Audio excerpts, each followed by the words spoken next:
et législation pour lutter contre le terrorisme. Tel est le thème à l'occasion du lancement officiel du programme de la coalition islamique militaire contre le terrorisme dans les États du Sahel. À cette occasion, le secrétaire général de la coalition islamique militaire contre le terrorisme, le général de division aérienne Mohamed Al-Mougaidi, a rappelé le danger par le terrorisme qui amplifie à la destruction des pays et précise que ce phénomène n'a aucun rapport avec l'islam. En cette circonstance, il salue les efforts du Niger à faire face en dépit de sa position géostratégique.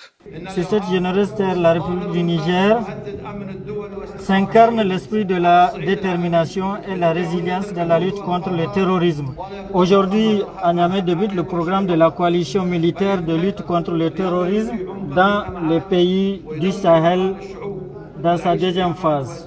C'est un programme ambitieux qui vise le renforcement de la coopération régionale, la fourniture de l'appui technique et logistique, le renforcement des capacités nécessaires pour faire face au terrorisme. Aussi, le Royaume d'Arabie Saoudite a offert un don généreux au fonds des initiatives de la coalition d'un montant de 100 millions de rials saoudiens.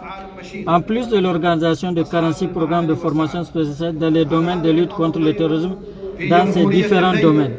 Selon le général de corps d'armée Salifou Modi, ministre d'État, ministre de la Défense nationale, cette rencontre est d'une importance capitale au vu des enjeux actuels et nécessite l'urgence d'unir les expériences et les forces pour contrer la menace complexe et grandissante de ce phénomène.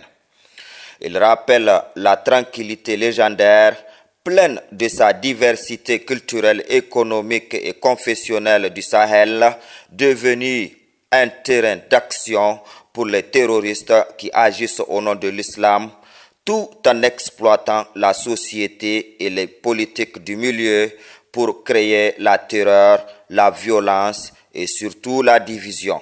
Depuis plusieurs années, dans notre espace, ces groupes terroristes sont à l'origine de nombreuses exactions humaines, de destruction matérielle et plusieurs actions de sabotage, sémant ainsi les intérêts de leurs seuls commanditaires qui les financent à coût de milliards de francs CFA, transformant ainsi de plus en plus cette monnaie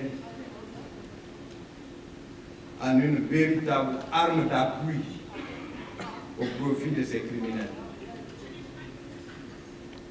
Leurs actions déstabilisent les pays de la sous-région et affectent aussi la paix et la sécurité à l'échelle mondiale. À cet égard, il convient de renforcer davantage toutes les synergies de lutte pour tarir les sources de ce financement de terrorisme au niveau régional et international, d'autant que la menace est transfrontalière. Face à celle-ci, aucun pays, aucune institution et aucune solution isolée ne sauront suffire. Ainsi, c'est ensemble que nous devons réfléchir aux meilleures stratégies pour mener la traque des flux financiers des organisations terroristes dont le succès mènera inévitablement à l'affaiblissement et à leur échec. En conséquence, cette conférence doit être un lieu d'échange, d'idées, d'expérience et d'expertise, un espace où nous pouvons renforcer la coopération internationale et élaborer des solutions innovantes. C'est aussi un appel à l'unité et à la solidarité, car la lutte contre le terrorisme ne saurait se réduire à une simple réponse militaire. Elle doit intégrer des approches de développement et de soutien aux communautés locales, exemptées de tout subterfuge.